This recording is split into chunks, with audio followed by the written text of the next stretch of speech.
These are the main tasks you are likely to come across during the interview days for assistant head teachers. Your interview days might be one day, but quite often they're 2 days now, and that gives the school an opportunity to look at a lot more of your skills, experiences, philosophy. So expect to do 2 days. You are very, very likely to be asked to teach a lesson.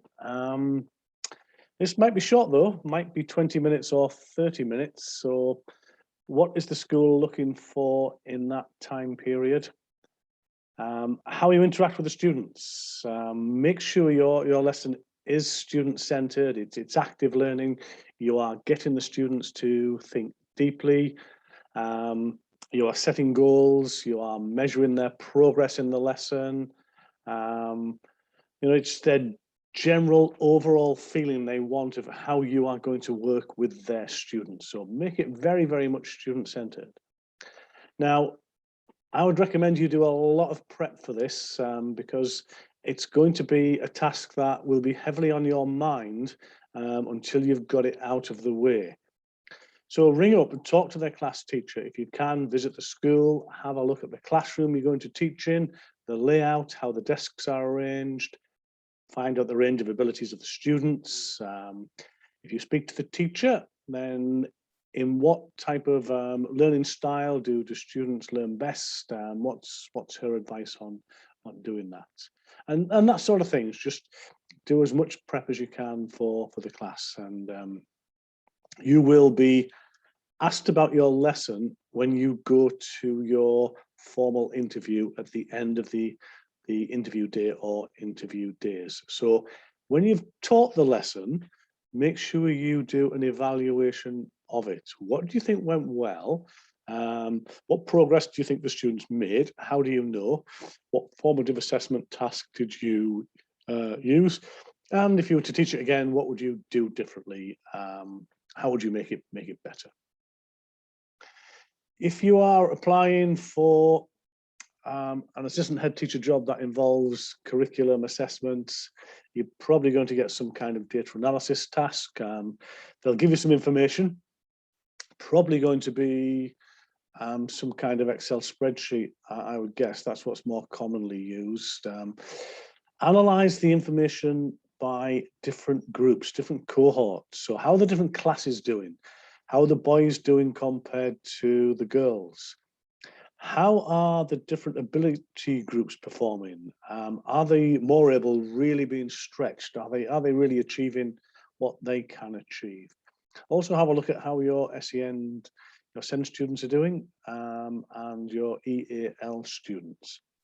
So compare the students against their targets, identify groups of underachieving students who are not particularly doing well. And that's the other groups that you would present to the leadership team or whoever is organising this task for you. You might also be asked to suggest some intervention strategies for addressing underachievement.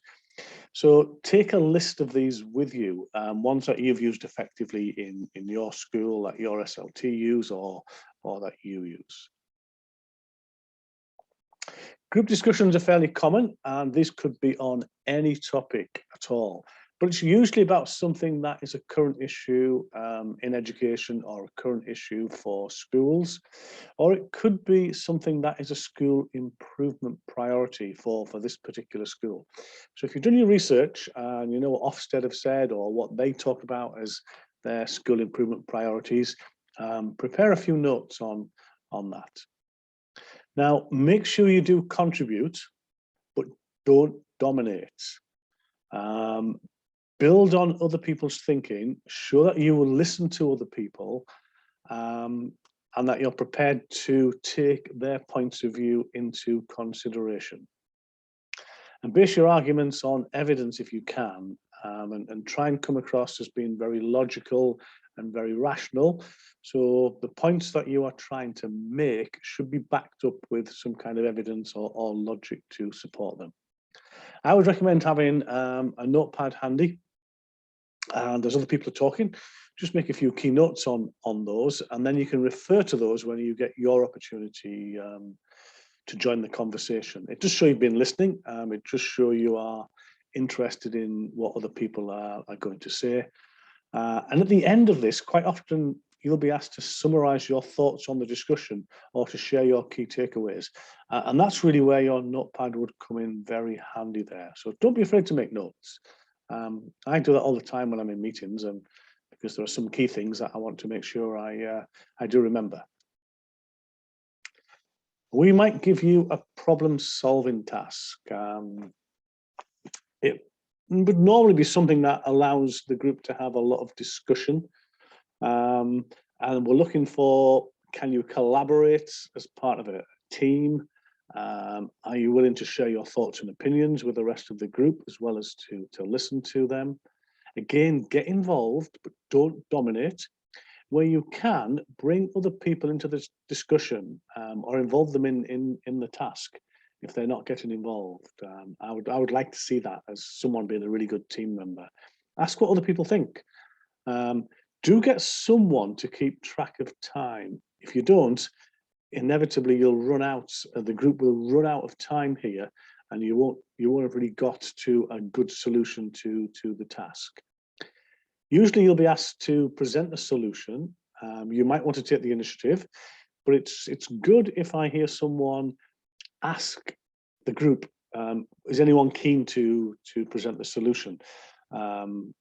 If no one does, then just say, great, I'll do that. But if someone does volunteer to do it, say, right, okay, great. How would you like me to help you in doing that? And it really comes across as being a good team member.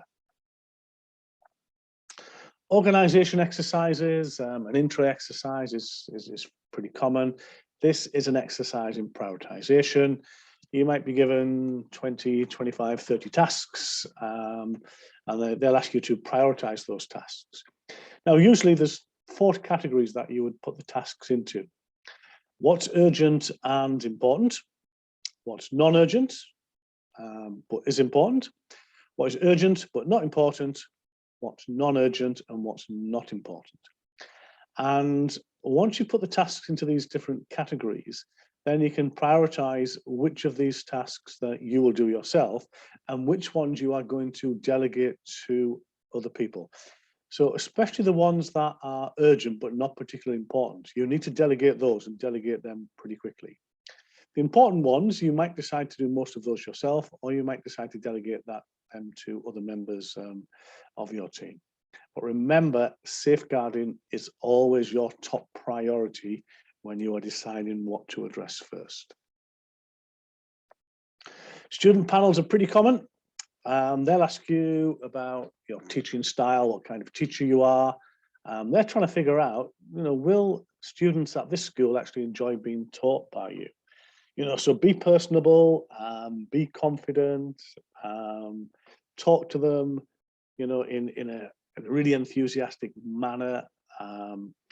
They'll also want to find out if they're struggling, what kind of help and support would you give them, so that you really help them to achieve what they can possibly achieve. And they might also ask you what else you can bring to the school beyond classroom teaching. Will you get involved in extracurricular activities? So you're not just a teacher that teaches their subject and goes home at 3 o'clock. Teacher panels are starting to become quite common. They'll be asking questions about how you relate to the teachers in the school. So they'll be interested in your leadership style. How do you actually hold teachers to account? And can you do that in a way which is supportive and effective, but you still are able to do that? The last question is about work-life balance, and is that important to you? And do you think it's important to the teaching staff? They'll probably give you a question about a teacher who's struggling, maybe a scenario, and ask how you would deal with that. Talk about the way you build relationships and how important relationships with teachers are to you, and describe in detail, how you operate in your current job, how you build relationships, how well you get on with people, what you do to do this. We might ask you to give a presentation on raising achievement in your subject area, or it could be whole school. So be prepared to do that. They might give you an hour or so to get this ready. And they might let you know in advance of you coming for the interview, but they might not. So if you are given a presentation on raising achievements, talk about how you would use data to identify the areas for improvements, how you might use a CEF to do this as well. And once you've done that, this would generate success criteria. So the sort of goals that you would have identified to develop and improve, you would then turn them into success criteria. I would then be looking for people to talk about how do you know what effective strategies are to raise achievement in particular areas. And I would expect teachers to be referring to the EEF website and the research there and the strategies that EEF say are very effective. Talk about implementing the plan by identifying key stakeholders, teachers, students, maybe SLT, maybe parents, and explain how you're going to get buy-in, how you're going to get people on board with these intervention strategies or these projects that you want to put into place. And explain how will you communicate throughout your plan, your intervention, how you're going to communicate with these different stakeholders. Inevitably, there'll be a cost in terms of either staff, teacher time, or resources in any kind of intervention plan. So talk about how you will decide on the budget and how will you get approval for that budget. Who do you need to talk to? Is that your line manager? Is that SLT? Will it fit within existing department budgets, which are pretty tight at the moment? But certainly I'd want someone to have considered that. You'll need to explain how you monitor the progress of your plans. What are the milestones? How often will you do that? What will the monitoring involve? It could be a variety of things. It could be work scrutinies. It could be lesson plans. It could be assessment data. Many different ways of tracking progress. Could be student voice. But make sure you explain how to do that. Now, what tends to happen is with intervention projects or action plans, there's a lot of eagerness and motivation in the first month, 6 weeks, and it tends to die away. So explain how you're going to maintain motivation when the teachers get into the thick of their teaching and report writing and parents' evenings. How are you going to keep them motivated and keep them involved in delivering this action plan, this intervention? If you've applied for curriculum, timetabling, assessment jobs, you might get asked to do a timetabling task, probably at department level, although they might ask you some things about timetabling more generally across the school. They're interested to know in how you would put your department timetable together. Do you have a rational or logical approach to this? If you've got to share classes, which teachers would you pair together?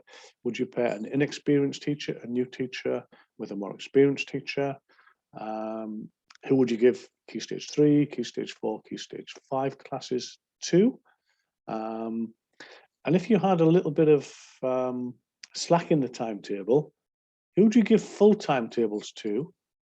And who do you leave maybe under allocation? Or do you try and even that out? But think about your rationale for doing that. Okay. And you might be asked about the challenges of timetable, and that could be to do with rooming. It could be the type of classes that teachers expect. Some teachers expect to have more able classes, the top sets. Some like to teach Key Stage 3, some Key Stage 4, Key Stage 5. So although you might take the teacher's views into consideration, that isn't really what SLT want you to explain to them. You want to match the best teachers to their ability of teaching the best classes. Okay, and sometimes that is a challenge, and that you might get asked about this by SLT in these tasks. If you've applied for a curriculum job, make sure you are very, very up to date and familiar with how the Key Stage 3 curriculum works and what has to be included in there and what's flexible and how you can make it flexible.